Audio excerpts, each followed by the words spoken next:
Cześć pozytywni kucharze, dzisiaj znowu plenerowo i znowu na grillu. Pokażę Wam, jak przygotować steki wołowe z grilla.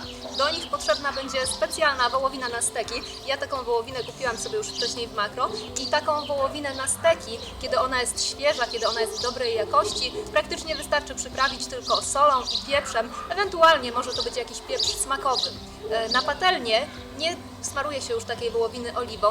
Na grillu, żeby ona nie przywierała do tacki czy bezpośrednio do kratki grillowej, trzeba ją wcześniej oliwą wysmarować, także ja już tutaj tą wołowinę zdążyłam wcześniej przyprawić, posmarować oliwą z oliwek i teraz będę grillowała steki.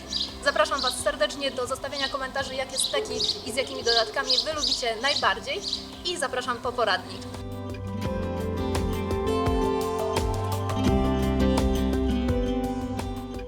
Świeże steki trzymałam w lodówce przez 2 dni, żeby troszeczkę ściemniały i mięso dzięki temu delikatnie skruszało.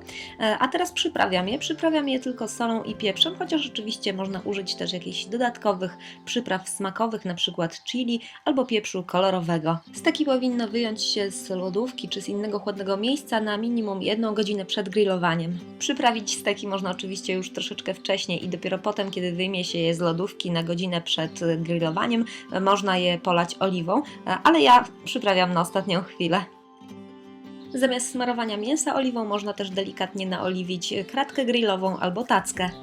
Przyprawioną wołowinę układam na grillu, najlepiej na kratce, ale można też na tacce do grillowania. Na początek pod przykrycie, po 1 minucie z każdej strony. Tutaj bardzo dużo zależy po prostu od tego, jaką będziemy mieć temperaturę na grillu. Potem, kiedy mięso jest już obsmażone z obu stron, można grillować aż do osiągnięcia pożądanego stopnia wysmażenia.